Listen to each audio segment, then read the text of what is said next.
1, 2, 3, 4. Yeah, I think we're good. How are you doing, Richard? Yeah, not too bad. Thanks, Shay. What about you? I'm good. I haven't seen you in ages. I know, right? Closer is always better. Absence makes the heart grow fonder. If you guys don't know, I've moved into Richard's spare room, so expect more of these.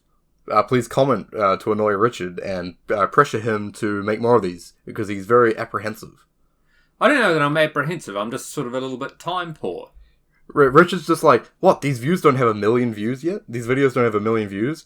Why are we even doing this? I know, in fact, I'm going to watch cooking shows. I think it's doing all right. We just need to be more consistent. All I said was that our podcast that ran for 3.5 hours on nothing at all, nobody listened to it. What?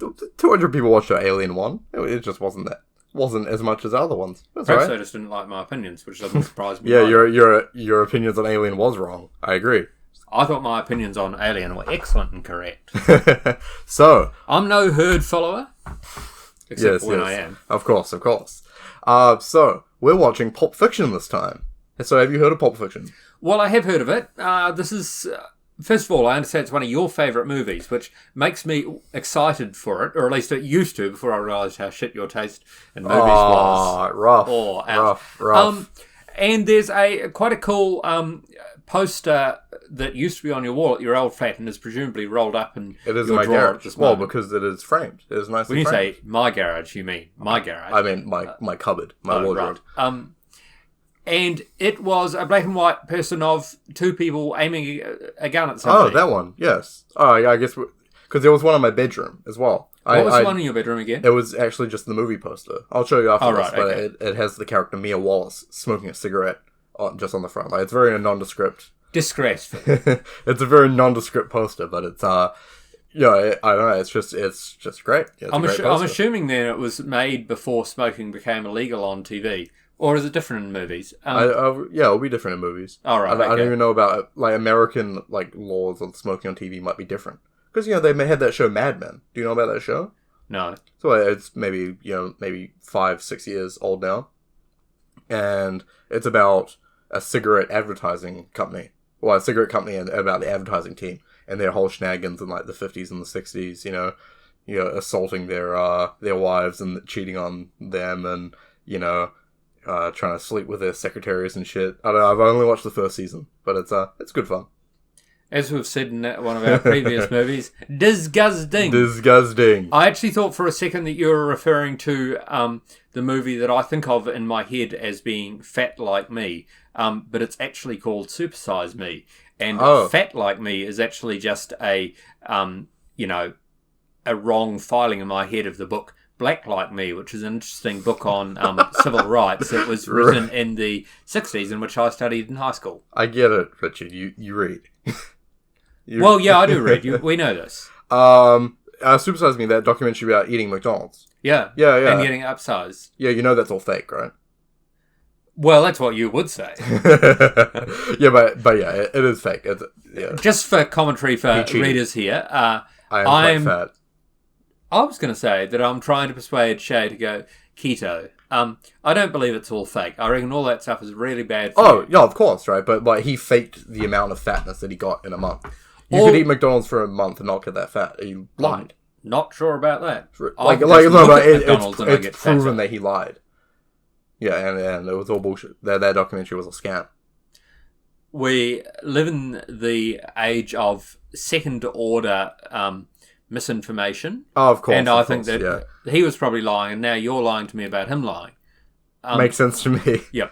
So anyway, take away, dear readers. I mean, what is it? Listeners. Listeners, is stop smoking and do not have McDonald's so that you can live a long, healthy life and listen to Shay and I doing podcasts until we drop dead of drinking too many carrots. Hang on, what is it? Drinking too many carrots. I think it's pronounced bourbon. So, Pulp Fiction, I love this movie. It's by Quinton Tarantino, right? Yes. So is it Quinton or Quentin? Quinton. Quinton Tarantino. Yeah, so he... Was he the fifth Tarantino? Stupid. Bad.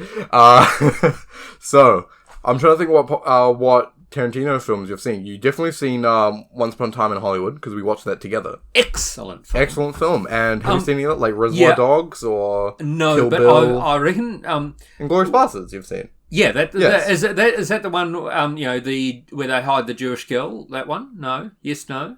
The Jewish girl like under the floorboards. Yes. Yeah. Excellent movie. Yeah. Oh, amazing! It's a work of art. Like I could talk for hours on every single Tarantino film. I love it. I love his filmography. One of my favorite directors. The only thing about him is that, and this is really weird, of course, but yes. To me, they seem something that seems unusual and unreal about those films is how many people smoked. But did actually that many people smoked in the 60s and the 70s? Yes. I mean, I sort of believe it. Yeah, I remember doctors used to prescribe it. They used to just tell people to smoke more. And you used to be on airplanes, and there used to be the smoking section and the non-smoking section.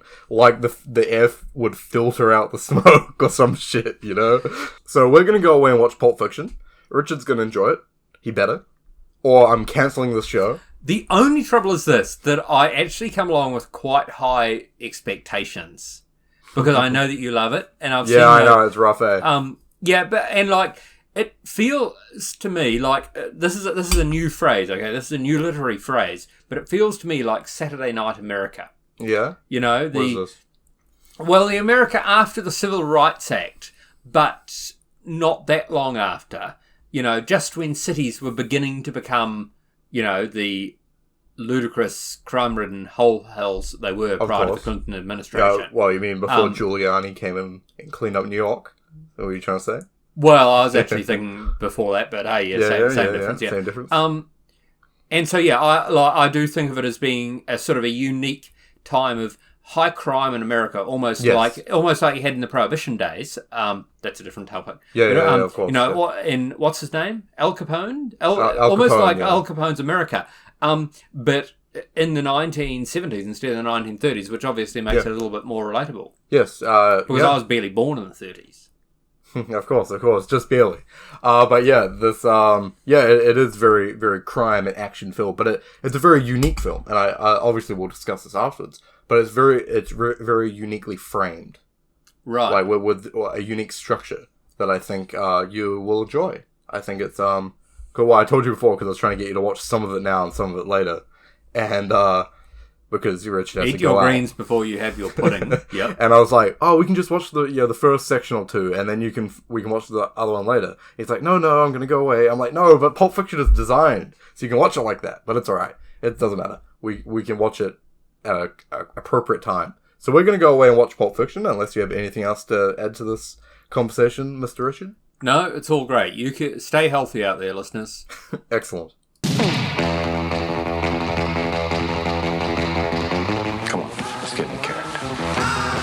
Alright, so we're back. We just watched Pulp Fiction. How was it? It was great. Yeah, you liked it? Yeah, no, it was. It was good. Yeah, so that's good. So, would you like to describe the synopsis for people who haven't seen this movie? The three people, because Pulp Fiction is a very popular movie. It's very famous. Okay, well, the movie is more or less in three parts. There's a very small intro which shows some people sitting in a cafe discussing robbing it.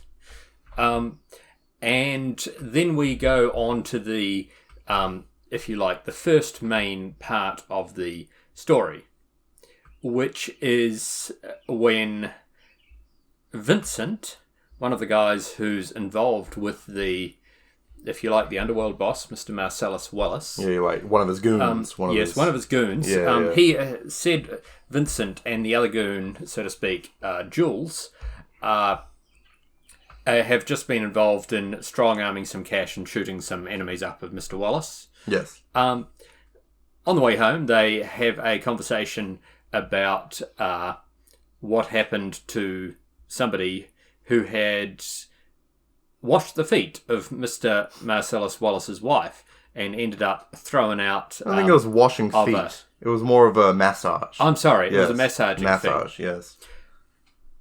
Okay, so they had... they'd been discussing during the, if you like, the standover, what happened to somebody who had massaged the feet of Mr. Marcellus Wallace's wife. Yes. Of course, it transpires that Mr. Marcellus Wallace is out of town that night, and he has asked Vince, one of the goons, to take his wife out and show her a good time on the town. Yes. Well, it's a really fun scene where he says that I'm gonna go take out Marcellus Wallace's wife for him, and Jules is confused and going, "What? You mean take her out?" and holds a fake gun to a finger gun to his head, thinking that he's going to assassinate the wife. Because that was just about more likely than taking her out. Well, it's got that double entendre, right? Yes. For that take out, take care of her. Yeah, it's interesting and fun. He's like, no, I'm not doing that. Just go down to dinner with her. Yes. Yeah. So Vince does take out Mrs. Marcellus Wallace, a stunning piece of goods, I believe is how those hetos say. You were saying this to me earlier that Mia Wallace is so ravishingly good looking, and I'm Uma Thurman, the actress, isn't she's not bad looking, but I don't know, film, that's for sure. She's a good looking woman, but it's I don't know, it's not like. Oh, sorry, I was thinking of somebody else. Keep going. I just think it's so weird that this is the person you're so adamant that's so beautiful, I'm trying to think of some other actresses that are of movies you've seen that are far more beautiful, in Once Upon a Time in Hollywood, that's got what's her face, Margot Robbie. Which one's she? Yeah, she was the only woman in the movie, the blonde one. There are hundreds of women in that movie. Well, there was one that she was neighbors to Leonardo DiCaprio. You remember that? And she was the next door neighbor, and then I don't remember what she looked and she went to the movies and. I don't remember what we were about, but I mean, listen. At the end of these days, I do actually understand that these things are highly subjective. Oh, of course, right. I just thought it was very strange. I'm presuming, though, in my defence, I'm presuming that Quinton Tarantino specifically chose somebody very good looking as Marcellus Wallace's wife. Well, yeah, and Uma Thurman's in a couple of Tarantino films. Yeah, she's also in Kill Bill, and she was caught up with the whole Harvey Weinstein Me Too situation with apparently Quentin Tarantino wasn't very good to her as well, and obviously Harvey Weinstein was a bit of a jerk to understate it to her and stuff. Yeah, she was one of the big proponents of that movement with Harvey Weinstein. Right. Okay. Yeah. I didn't know that. So yeah, Vince takes her out, and it's actually really quite a fun scene. They go to a very cool restaurant called Jack Rabbit Slim's. Jack Rabbit Slim's. It's such a great scene, especially with that really long take of Vincent walking around the whole restaurant. You just see so many fun and whimsical characters all around. It's an awesome concept restaurant. Yeah, I love it's great. And obviously quite a high flying one, and Mrs. Wallace is not out of place there at all. No. And anyway, basically they have what I would call a very friendly discussion, and they talk about lots of things, and Mia Wallace is obviously she is not holding back. Right. She is just about testing Vincent, isn't she? To see whether he will fuck her or whatever. Yeah, she's having a good time with him, trying to teasing him a bit, and exactly. Yeah. And then there's a dancing show. Yes. And they go and get involved in it, and she says, "I want to win this." Yes. And they do a cool little dance, and the next scene is them coming home, and obviously in high spirits, and with her holding the trophy. Yeah. Yeah. During their time in the restaurant before they go do the dancing, there's a couple of a couple of moments where there are so-called awkward silences. Yes, and they bring to note, they mention how how some people you can have a good conversation with, and sometimes there's awkward silences, but sometimes you can enjoy someone's company so much that you can just be quiet with each other, and still have a good time. It's rather sweet, really. Yeah, it's an interesting concept. It's I have thought about it multiple times throughout my life. Thinking about the mindless chit chat that you have in day-to-day life. Where you're just trying to fill up minutes of the day with just talking with the people around you. Where you don't really need to do that. Yeah. If you're not really talking about anything of importance. Or, you're just doing it out of obligation. Yes, yeah, fair enough. I mean, that's it. You talk about things that are of no importance all the time, Hey. So what happened once they get home? Okay, so they get home, and Vince is having an internal moral struggle as to how he quickly gets out of here and goes home, A, without seeming rude, but B, he does have to hurry up and do it. Otherwise, he will somehow find himself fucking Mrs. Wallace. Yeah, well, there's that great scene where he's like, you're going to be polite, you're going to go home, you're going to jerk off, and that's all you're going to do. Yeah, that's him talking to himself in the mirror in the bathroom. Such a great quote. I just love it. Yeah, no, it's good. Well, the whole movie is full of great quotes. Yes, it is. The whole movie is full of great quotes. I agree entirely. Anyway, in the meantime, Mia Wallace takes some drugs, which he has left there. And they are not, I gather, the sort of drugs that she usually takes. They show early in the film Vincent buying this heroin from his heroin dealer. And there was a whole conversation about what's good heroin, bad heroin, and they mention that no one does cocaine anymore. You know, waste of time. You know, he said cocaine is as dead as, dead. And then while they're at Jackrabbit Slim's, we see Mia Wallace doing some cocaine in the bathroom. And so when she takes out this heroin, my understanding is, I'm no drug expert, but my understanding is that she thinks that it's cocaine. And so she lines it up and snorts it and doesn't know how much heroin she can actually handle because it's not the right stuff. And then she overdoses. Well, yeah, Vince comes out of the bathroom who's been having this little chit-chat, and Mia Wallace is slouched back on the couch, obviously more or less dead, blood coming out of her nose, and her $5 milkshakes that she bought at Jackrabbit Slim's pouring out the side of her mouth. Yeah, it's just frothing out. Yeah. Anyway, so Vince makes the appropriate "oh fuck me" noises and grabs her in the car and rushes to his dealer's place. There they have a bit of carry on, and the dealer happens to have some adrenaline there. Vince plunges the adrenaline needle into Mia's heart, and she wakes up. Dramatically wakes up. Yes, yeah. It's really quite a relief when she does that. Oh yeah, it's maybe one of my favorite parts of the movie when he drives into the scene. So we see the shot from behind the drug dealer as he's standing at the door, and he's on the phone talking to Vincent, and then suddenly the car drives into view, and he runs outside the door, and the camera follows him through the door, and you see the car crash into the building, and Vincent come out with, dragging Mia out of the car. It's just it's a really fun and dynamic scene that I really enjoy.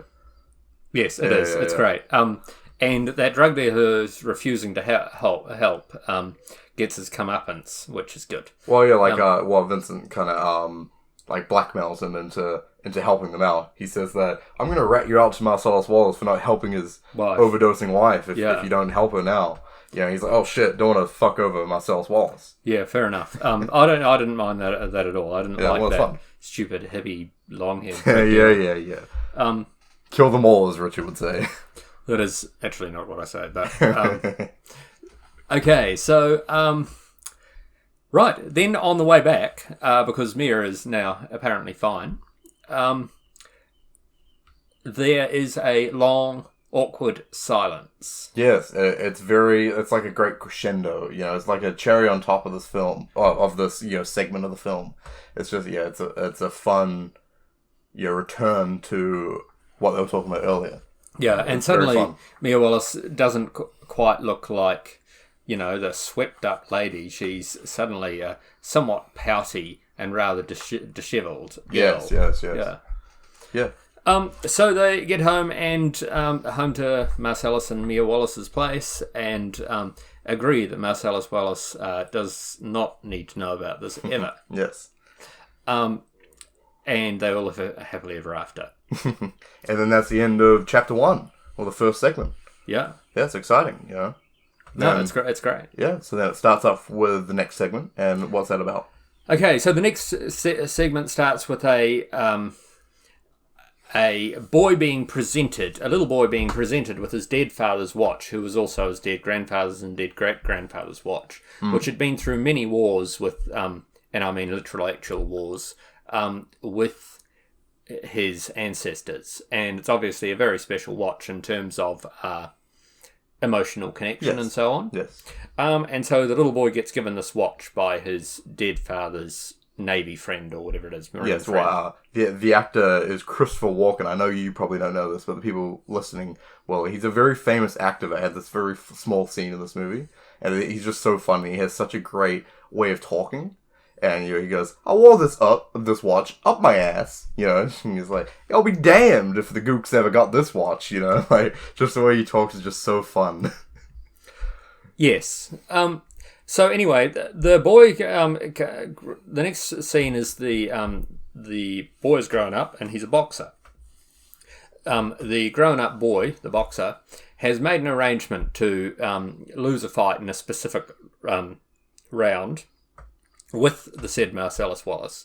However, instead he goes into the fight and beats the person, and indeed the other boxer is killed. Yes, epic boxing fight. Something that isn't done too often. No, you said it reminded you of a certain fight, right? There was a certain boxing fight. We looked it up earlier, and I can't remember what it is now.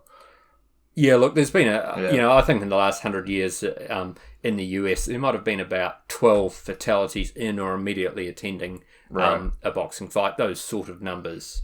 Yeah, like very, very small. Yes. And it's very interesting, because it is such a physical sport, and then, well, fatality could just be around the corner, but, it doesn't genuinely happen. No. Yeah. I mean, generally what happens is these people get old, and if they live old and stop themselves being ridiculous, then they die of Parkinson's disease or other types of brain disorders. Well, you see a lot of boxers and football players and stuff getting a lot of brain injury later down the road.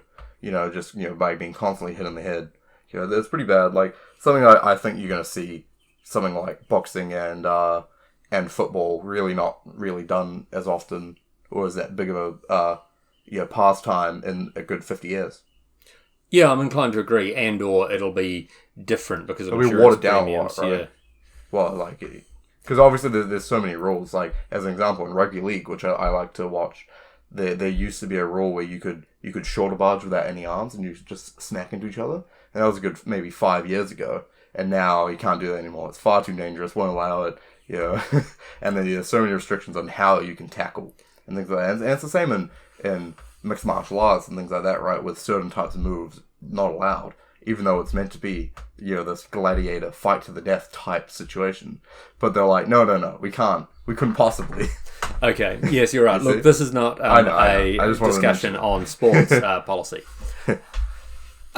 Okay, so he is then running away from Marcellus Wallace, who is obviously very angry. Yes. And he and his girlfriend, one Fabio? Fabia or something, yeah. Fabian, something like that. Are in effect running away, and as they have spent the night in another hotel, so he wasn't beaten up during that night by Marcellus Wallace's goons, as you said. They when they get up in the morning, it transpires that they have left the watch behind. And of course, Butch has to go. Butch, that's the name of the boy / the boxer, has to go back and get it. Yes. So he goes back and gets it. He goes into his home. He sort of slips through the back way. And goes into his home, finds the watch, and is happy about that, and is so sort of pleased and relieved at having found the watch that he makes himself is it a toaster strudel? Yeah, it's something like that, right? Yeah, like it's a very American thing. We don't really have them here. Eh? Look, if I was the dictator of either this country or the United States, those foods would not exist. First to go. Not quite the first, but definitely it's on the list. It's on the list, yeah. We'll get to it. And while he is making this toaster strudel, he hears a sort of a noise, and he has this sort of feeling that somebody's there, and looks to his side, and there on the oven, was it the oven? Is this big-ass gun. Yeah, this big machine gun. Yeah. Yeah, machine gunny thingy. Yeah. And then the aforesaid Vince walks out. The protagonist of the previous segment, Yes. Like the man we're rooting for. Well, he comes out of the... Well, are we not? When he... We want him to succeed. We want him to help Mia Wallace out. We want him to... Look, he's... I mean, he's you guys say this about... up till now, he's been the hero of the whole film. Well, I say this about everyone in the film, basically. But they're horribly lacking in taste and class. Well, and yeah, Vince they're not. No exception. Well, Vince is a very interesting character. Yes, he is. I'll give you that. He's an interesting character. Well, you see him being... He's trying to be full of class. He is trying, yes. You see him reading a lot. You see him going overseas. But then he he kind of misses the point every time. He reads, but only on the toilet, right? Yes. He travels overseas and I approved him for that. At least he was reading something. And good point about the McDonald's. That's one of my favorite part of Vince's character. He's trying to be earthly and travel the world, and then he only eats McDonald's. It's just such a worldly is the word you're looking for. Yeah, I think it's such an interesting part of his character. I mean, that's it. I don't know what continental European food is like, so it could be the McDonald's. Well, yeah, but if you're a foreigner, you're not gonna go to Amsterdam and then just only smoke weed and eat McDonald's, right? Like, you should go do some other things. Amsterdam. I'm not going to smoke weed. I'm going to buy chocolate and eat potatoes like I always do. I guess. Why bother spending the couple of grand on the flight to get there then? Well, that is why we're recording this from Auckland and not Amsterdam. Yeah. Butch is face to face with Vince. Yes, and so Butch goes bang, bang, bang with a gun, and Vince dies. Yeah, Vince is dead, and it's rough. I think I remember the first time seeing it. Yeah. Oh, look, I wasn't filled with sorrow for his character exactly, but I was filled with, oh damn it, I've sort of been interested in this person, and now he's died halfway through. So yeah, it's very unexpected, I think. Yeah. And thus, having concluded his business really quite well, Butch walks out again, leaves the place with some discretion, and is driving his girlfriend's little Honda or Nissan or whatever it is. Yeah, whatever it is. Away. It's quite a small car, and he stopped at nearby lights, and who is in front of him? That is to say, walking across the street in front of him, but Mr. Marcellus Wallace himself. Yeah, it's such a great scene, right? Oh, it's fucking excellent. Because they're just at the lights. He just looks at him and goes, "What the fuck? Like, what are the chances?" Yeah, it's like, this guy that we're on a manhunt with all my expertise and all my money and manpower out looking for this man, and I see him on my way to get some bagels. Yeah, look, in fairness, I think this is something that Quinton Tarantino in this movie has done really well, and I think possibly in other movies as well, because otherwise I would have noticed and criticised it. But there is a certain reality there. His goons are in that area trying to get hold of Butch, and he is there too. Yeah, it makes sense, but it makes enough sense that you don't think, what the fuck? It's not a standard Deus Ex Machina, or however you say that. Deus Ex Machina. Yeah, because I remember you telling me this a while ago that you'd only ever read that word before. Yes, you never heard it be called Deus Ex Machina. Yeah. Well, so I'll have to practice this afterwards. Deus Ex Machina. Yeah. So I've always felt that this scene is a reference to the Alfred Hitchcock movie Psycho. I don't know if you've seen this movie. I have not. But there's a scene in the movie quite early on in the film where I forget her name. She's like a heroine of the film, and she's driving down the road with some stolen money, and that she's stolen from a boss at work. And she just comes face to face with her boss crossing the road. And she just told her boss that she was meant to be somewhere else. And she was all shocked. And they both looked at each other as he crosses the road and then keeps walking. And then she drives off all disheveled. Yeah. And I feel like it's kind of a reference to this, like, the sudden meeting someone in the cross, in the pedestrian crossing when you're not meant to see them and stuff. Yes. Well, Tarantino has a lot of, like, homages to classic film. That, because he, I think foremost, before he is a director, he is a film fan. And that's what I love about Tarantino, where he likes to reference other films and likes to, show how much he loves film. Yeah. By the way, I'm not, don't take my silence for consent on that pronunciation of the word homage. It's homage. It is clearly homage. It's clearly homage. Oh my god! I've heard that is something that I've heard said 1,000 times. Yeah, by you and by other people and other silly people. It's homage. It clearly is homage. Put in the comments. How do you spell it? How do you pronounce it? Homage or homage? Write it out for us. Yeah, that's good. I mean, not if you're wrong, you'll still be wrong. Understand? Even if you've written it in the comments. Oh, of course. Even when every single person in the comments says phonetically that it's homage. This look, spelling and pronunciation is not a democracy. Anyway, so Butch, of course, floors it through the intersection and underneath Marcellus Wallace, or over the top, depending on how you want to put it. Marcellus Wallace is a very big man. The car he's driving is very small. Anyway, so the car basically goes underneath them, but then crashes into another car. Crashes into another car. Yeah. And so they're both being attended to by passers-by, and they're both the worse for wear, particularly once Marcellus Wallace gets his gun out and from quite some distance aims a shot at Butch. And he hits some poor bystander. Oh, did he hit the poor bystander? Yeah, he hit this nice woman in the shoulder. How awful. I know, it's rough. It is.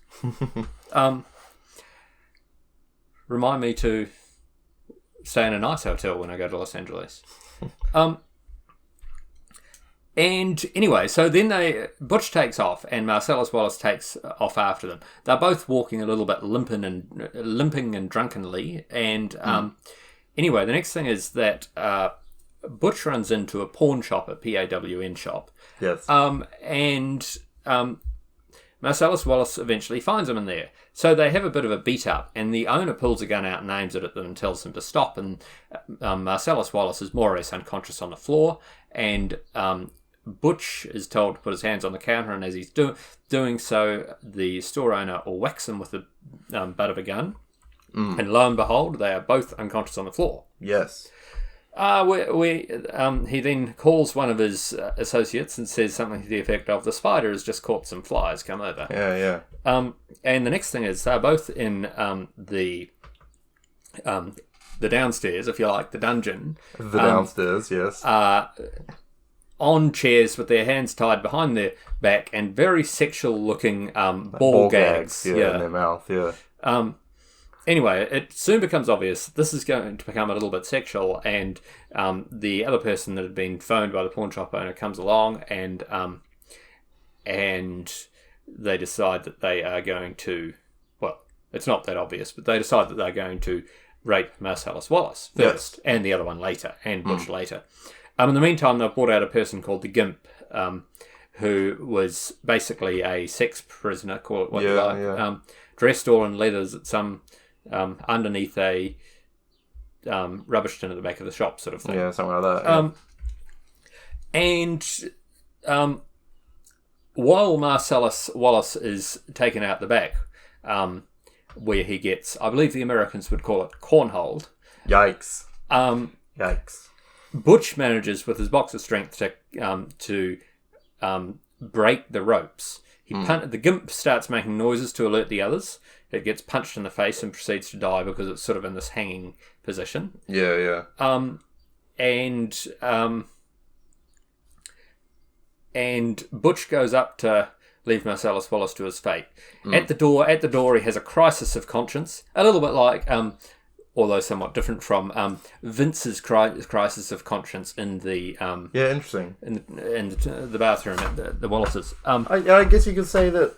There's quite a few of these conscious moments in the book, isn't there? Similar to Jules's situation later that we'll get to. Very much. It was interesting. Yeah, about this like crisis of trying to make the best decision. Yes. Yeah, interesting. And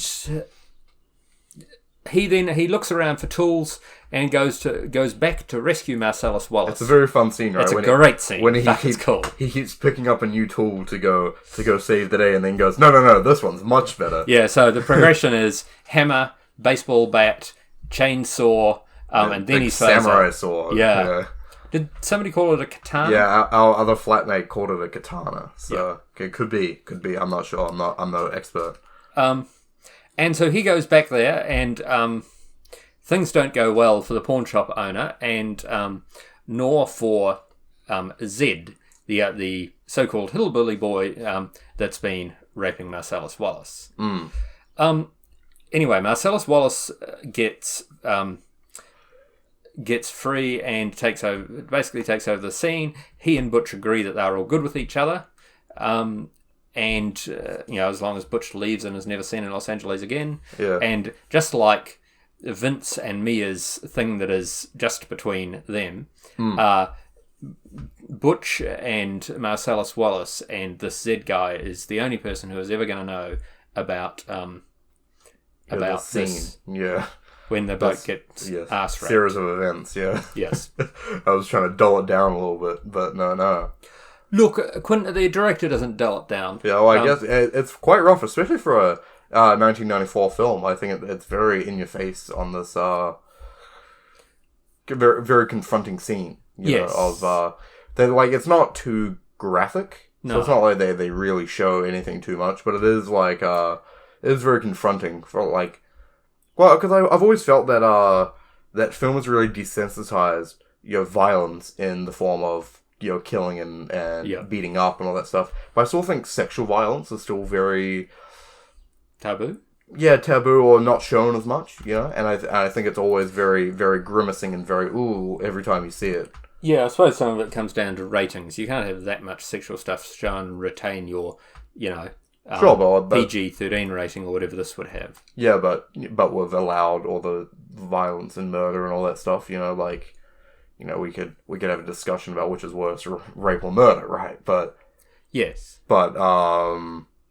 but you could say they're in the same ballpark. Yeah, I don't know that is the discussion that our YouTube audience is looking for from us. But it is interesting, right? That but yeah, you see, it's more confronting. It is. It's like, and Quentin Tarantino's other films, I know this from being told as much as first-hand experience, are incredibly violent. But they're very cartoonily violent. They're not. Yeah, look. In fairness, so is this one in one way, yes. and I appreciate it. I can follow the storyline without being utterly disgusted. Well, I guess because all our protagonists are wise-cracking, joke-telling guys that murder people, right? Like if they were so serious hitmen killing people and being very violent, we probably wouldn't be rooting for them, right? But because they're doing all these things but still having a great attitude about it and still being fun and exactly. Look, I agree entirely. I was going to make that point about Jules later on, like and to a certain extent also, well, obviously also Vincent. Yes. Quentin Tarantino does really, really well at making them likable, even though they are, likable rogues. Yes. Whereas, that couple that we saw first in the film, they just annoyed me. Oh, you didn't like Honey Bunny and Pumpkin? Yeah, I thought that they were both... I think they're fun. No, they're low class and lazy, and they don't want to put in the hard work to do the robbing the banks. They just want to rob an easy restaurant. Oh, try to find the easier path, the path of least resistance. Yeah, we don't expect to get paid so much. Alright, so what happened next? So Butch leaves town, and they all live happily ever after. Yeah, he takes Zed's chopper. Yes. And then says the great line with Fabian, and she goes, "Whose chopper is this?" He goes, "Zed's." She goes, "Who's Zed?" "Zed's dead, honey. Zed's dead," and then just drives off. Which may not technically have been true at that stage. Probably, or he more or less is dead, though. As far as the world's concerned. Yeah, certainly his stars are not shining brightly. No. So now we're up to the third and final section of the film. Yes. Chapter, if you might call it. Okay, so this is a bit of a flashback. This flashes back to the first bit of the first section just after the restaurant scene, whereby they are standing over some people that have theoretically fucked Mr. Wallace over in business. Yes. The quote is that Mr. Wallace only likes to be fucked by Mrs. Wallace. Which is also, considering the following scene, is also confronting. It's pretty interesting and very. And so they it shows us the rest of that scene whereby they basically shoot the place up, get the money or whatever the fuck it is, exciting thing in that suitcase. Yeah, well, we never get to see what's in it. Yeah. Whether it's I wondered if it was perhaps gold, but it couldn't be because it would be far too heavy. So it must either be cash or drugs. Yeah, but the thing is, everyone is so fascinated every time they see it, right? Yeah, which makes it interesting. Yeah, like they're always like when everyone's even talking, they're like, "Oh, I can't listen to that. I'm paying attention to this." So it's meant to be so mystifying. It's the eye of the beholder, right? It could be anything. Yes. And so they walk away with this, and they've basically shot up 3 white guys, including one who shoots a volley of bullets at them and misses. And then they take the young African-American with them. Yes. And Jules is fascinated by the fact that all these bullets did not hit them. Yes, Jules is basically having a God moment, if you like, a Damascus Road moment over the fact that these bullets did not hit him. He calls it a miracle. Vince is somewhat more... Skeptical. Yeah, skeptical, also philosophical, like Hey, the bullets didn't hit, so what? Get on with your work. Yeah. But Vince is obviously having a... Jules. Jules, thank you, is obviously having a Damascus Road conversion or something similar. Anyway, so as they're driving away with this young African-American... Yes. Quinton Tarantino liberally sprinkles other names for African Americans throughout the film. Throughout the film, yes, they are. It's very liberal with that term. It surprises me that it's allowed to be sold. Also, that he hasn't been, shot. Because it's Biden will shoot him. I think people recognize that he's not doing it as a racist thing, and I think that obviously this video isn't about the use of the N-word, right? But I think that if it's not being used, racistly, it should be fine because it's just a sound that you're making with your mouth, and Tarantino uses it as a form of art. He doesn't use it in his everyday life. He says it as art. You don't see him in an interview just saying N-word this, N-word that. I've never met him in everyday life. Well, I've seen interviews, right? I admit that after I for several hours after I watched this film, I said the word fuck much more often than I usually do, which I think points to some moral defect in my character, and I shall shut my ears in the oven. I don't know. I feel like it's a way to depict the era, right? As well, like people were the ERA, yes. Yeah, like people were a bit more racist and more vulgar at the time, and in 1994. Well, I think this is set a little bit before that, right? It's not modern time, 1994, is it? I guess they have cell phones and TVs. What other 1994 was it? It wasn't 1994. No, it was BC. made in 1994, you dummy, but it might not have been set in that time. Yeah, true. But I think it was like they had those cell phones, and when they were beginning to be a rarity. So within, I'd say, 5 years of 94. Yeah. Anyway, so as they're driving away with this said African American in the back seat, Vince sort of mistakenly or otherwise shoots the... Yeah, there's like a bump in the road and he accidentally fires off his bullets. Yeah. Anyway, Such a ridiculous situation. Yeah, the guy obviously dies on the spot, and his brains and blood is all over the car, and also and all over the our two protagonists, Jules and Vincent, which is less realistic than his brains all over what Americans would call the dome light. Oh yeah. But so they then know that they sort of can't really drive around the streets with blood pouring from the of course, the roof of their car, ceiling of the car. So they go into one of Jules's mates' place, but this person is not expecting to receive a car with a dead body, a bloodied car with a dead body inside it, and is not impressed. And when his wife gets home, who he loves dearly, she will certainly not be impressed. No. And this character Jimmy is played by the director Quinton Tarantino. I quite like it's fun, right? I quite like Jimmy. Yeah. Yeah, and so Tarantino likes to have cameos in all his films. Yeah. But this one, he had a very active role, which I think is very fun. And you might know that I have a pop vinyl of Jimmy, and it's a very cherished item of mine because I think it's worth a bit of money. And when I bought it, it wasn't. But it's just it's just good fun, Yeah, great fun. It's just a fun character. And it's quite nice because he comes across as being the family man who's got these friends that he's trying to help out. And, anyway, so they call Marcellus Wallace for instructions, who is basking by the pool with another another lady who, notably speaking, is not Mia Wallace. No. And they call him for help, and he says, "Never mind, I'll send the wolf." And this makes Jules happy and relaxed and excited all at the same time. Yes. And he has that great line, "Shit, Negro, that's all you had to say," and it just hangs up. Yeah. So Mr. Wolf arrives fast. Yes. Mr. Wolf is an aging, besuited white person who, looks as though he wouldn't be totally out of place in, The Crown or some such TV show. Right.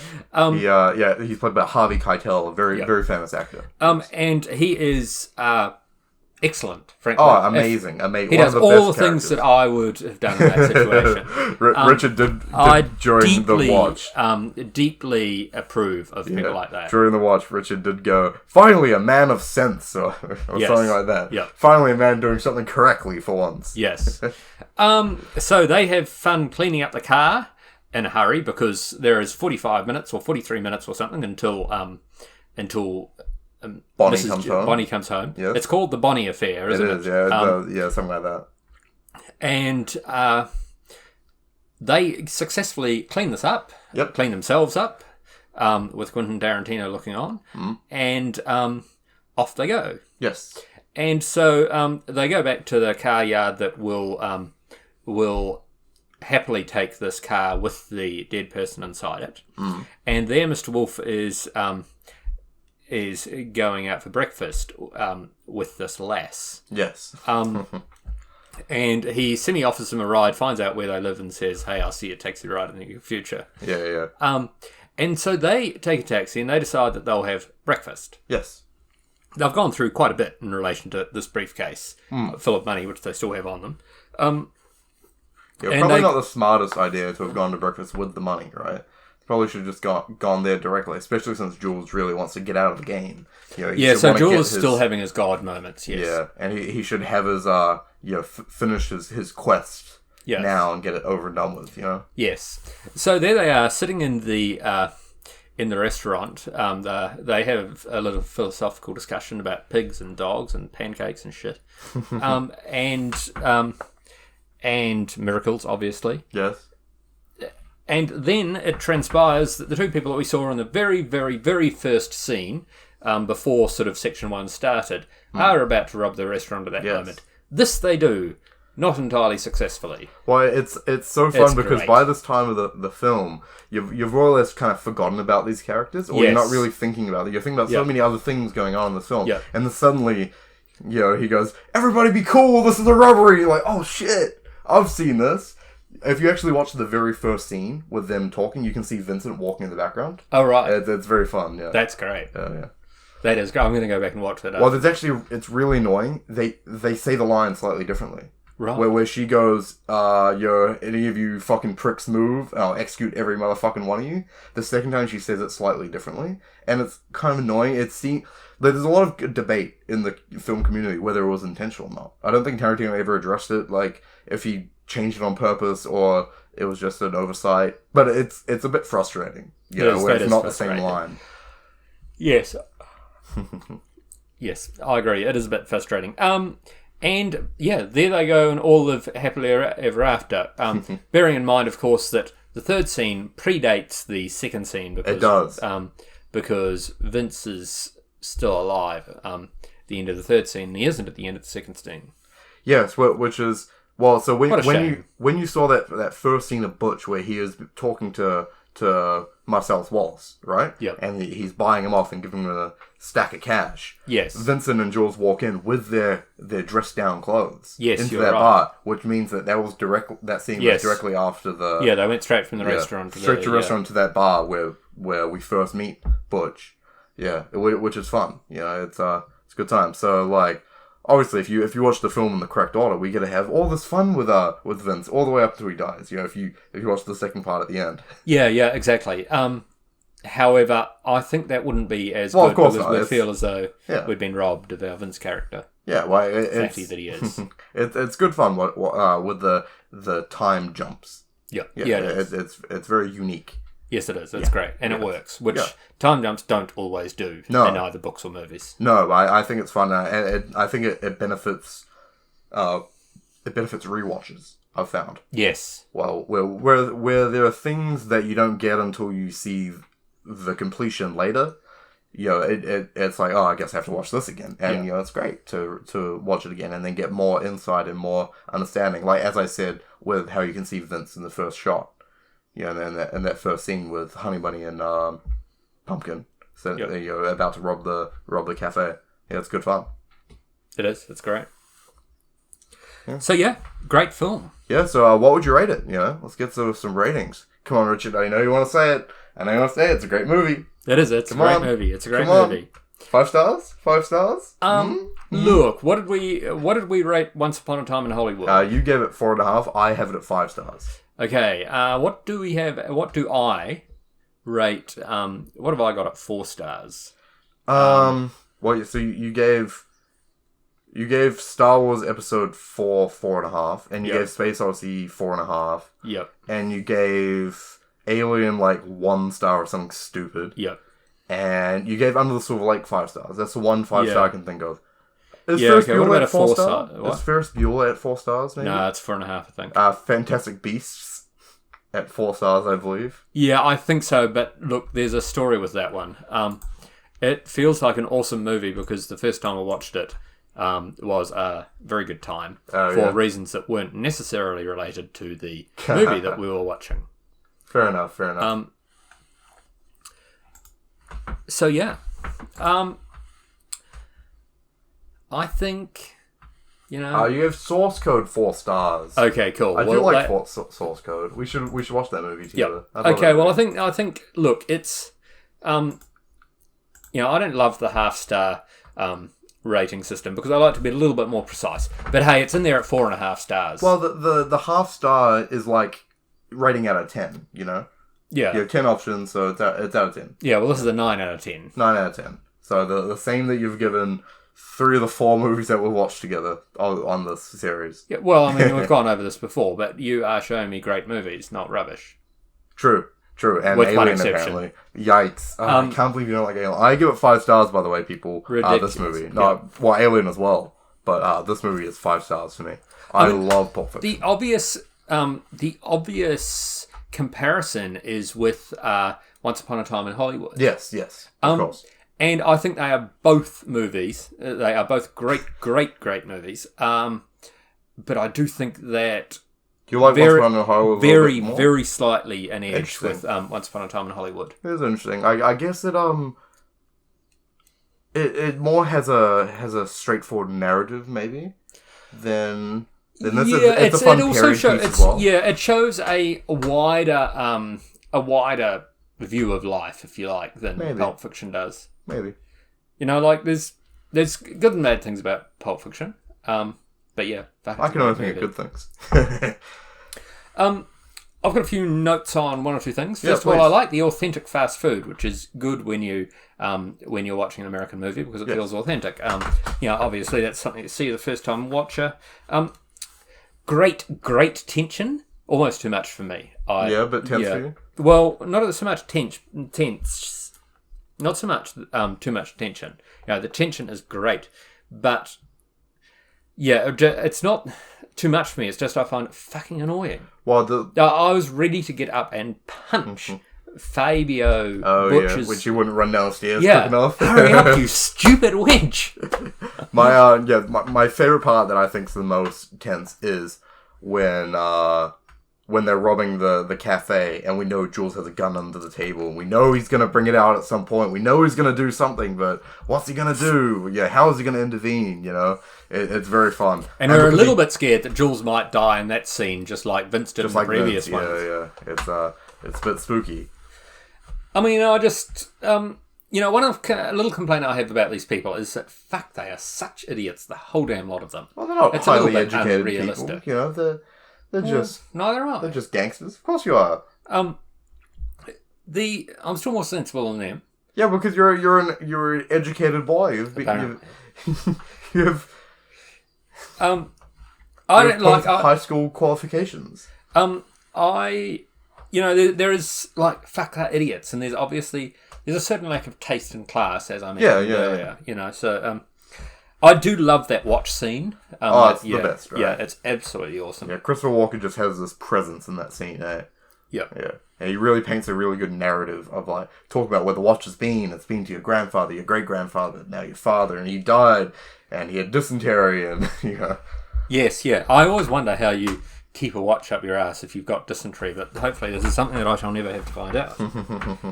I've wondered that for so long. Yeah, just the lack of urgency of most of these dickheads in this film really annoys me. How do you compare that to the people in Alien as well? Because I know that you had a big problem with the fact that they weren't as urgent on certain topics as you would have been in the same situation. The thing is that they were inhumanly stupid. Right. Whereas these people were just ordinarily stupid. Right. Like, your boss asks you to take his wife out, particularly when he's a drug dealer. Yes. Well, you find some excuse not to. These things are lose-lose situations for everyone involved. I guess. But I mean, Vince handled it quite well in the end. And, I really liked the plunger scene. Yeah, yes, that's very tense. Very, very tense. Oh, wow. Yeah. Awesome quotes all the way through this. Amazing. If ever I'm in an alternate reality where I could say some of these quotes, I would love to use them so much. like what type of ones did you like? Like off the top of your head? All of them. What do you got? Some people who thought their asses would age like wine. Oh, that's great. Yeah, it does. Do you think it turned to? I can't even think how it goes. You think it gets better with age? It doesn't. You think it turns to vinegar in your mouth? It does. It's such a great line. Yeah. Yeah, exactly. Also, Jiminy's line. Did you see a sign out the front of my place that said "Dead N-word storage"? Yeah. Because storing dead N-words is my fucking business. Exactly. Yeah. Good fun. I'm just trying to see what else I've got here.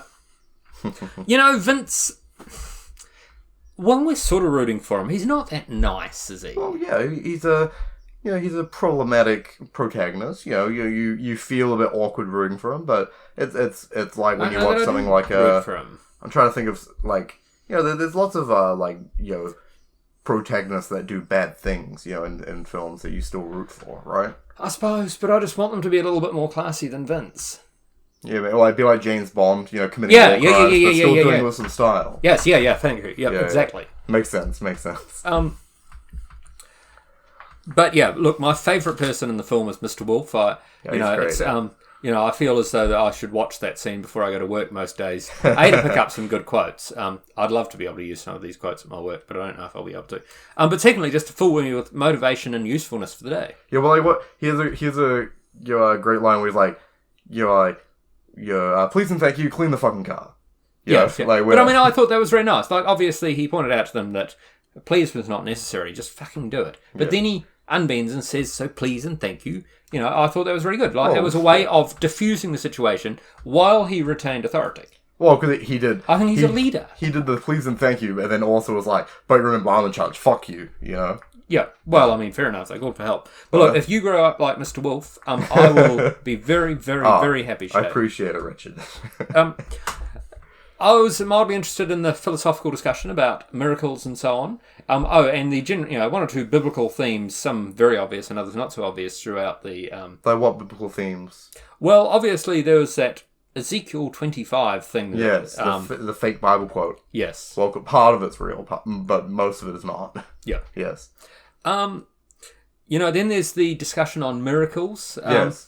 Like, we were discussing this before, and I don't know if you really want all of it in this, but we were discussing about miracles, and because I know you're religious and I'm not religious, and about whether God actually comes down and turns Coke into Pepsi and stops the bullet, finds my car keys, all the lines that Jules said. Yeah, look, and that's an interesting discussion. There's some nuance, and when you say actually comes down and so on, blah, blah, blah. But, look, if I had 4 bullets shot at me from across, a distance substantially less than that from one end of our lounge to the other. Yeah. And they all missed, and they'd been fired by a gangster. I would definitely be prepared to give it miracle class right there. But, anything can happen. I don't know. The thing is that, in one way, it's irreverent, it's irrelevant, whether you say, thank you, God, for making those bullets miss me, or whether you say to, thank you, God, for making that person such a bad fucking shot. So, but see, if you can give the lenience that person could have been such a bad shot that they could have missed, how could you not give the lenience that it might not have been God making him a bad shot? Could he not just have been a bad shot? Because you can still, I believe you can still believe in God and not believe that God is helping you, making people miss the bullets. Not like making an active what you're talking about is decision, some people might have, some people may have a belief in a somewhat higher higher power, yeah. In this case, Jules is attributing, earthly actions to God, and I think it's sort of fair enough. I mean, possibly, what do you want? Did God make the person drink a whole lot the previous day, so he had such a bad hangover that day that he fired so badly? Why? I think. If you're admitting the possibility of miracles, you are saying yes, God made this happen in his mysterious ways. Whether that was by, you know what I'm saying? Like, no, but the thing that gets me is did he make it happen by overriding a person's free will at this time to allow someone else to he allowed their free will to drink so much the previous day that they had such a bad hangover that but then how can he be thankful for allowing someone to do something else? It was someone else's actions. Sorry, why would you thank God in an instance where someone else had the actions to do it? They did everything. Because we've had this discussion in the past, and you've told me that you think that God can offer something to you, and you can either choose to accept it or deny it, right? Yes, yeah. So this person could have, say, if we're accepting this drank too much and was a bad shot, right? Yeah. That he had the option to drink too much or not drink too much. And he did drink too much. Yeah, but how's that God doing that? What? He chose to drink too much or not drink too much. How is that God saving Jules? And then God gave him as an active decision to save Jules? I don't see how. Well, yeah, I mean that's the thing is that when you believe in a omniscient, omnipotent God, then God could have looked forward to the following day to see that Vince and Jules would be in that house and made the person drink a bit more, so he whispered in his ear saying maybe you should have some more bourbon. Yeah. I don't think that miracles of like the only miracles that I think can work with a free will framework with a God is if they're bending physics or something, not actually having people change their free will. I don't think a miracle is functioning with a higher power. I don't think you can have miracles, high power, and free will all together. Well, the thing is that I think you can. But we have gone over before, and this is a thing about Pulp Fiction, and no doubt our readers will be delighted and feel bettered by our little religious philosophical discussion. Yeah, it's not actually what they're subscribing for. Everyone, please in the comments, beg for some religious conversations based on me and Richard. We have religious debates. All I'm saying is that if some gangster fired 4 bullets at me in close range, and they all missed, I would be likely to say, "Thank you, God." So if I fired 5 bullets at you right now and they hit you, that means God didn't want you to be alive? Yes, it certainly would, because if you had fired bullets at me ordinarily, they all would have missed. Yeah, you think, is that just because I drink too much, or? Look, that was an overall assessment. I've never seen you with a gun, but Rough. You would never bother to investigate to see which end of the gun was pointing where, so I'm not that scared. Alright, I think we're going to call it here. 5 stars, 4.5 stars for Richard. It's a great movie. Recommend some movies I should show Richard in the future. I was thinking over Christmas I'll show him Die Hard. Obviously, Christmas movie. Everyone loves Die Hard. But was there any other like famous movies you've been meaning to watch? I have a few videos that we've already done that I need to edit. But any specific movies you've been wanting to watch, Richard? Look, haven't thought of it. There will be 1 or 2. Yeah, sure. Yeah. Maybe we'll let you pick the next one, eh? Wow. Yeah. I know, big decision. Better not stuff it up. I won't. Alright, cheers guys. Cheers guys.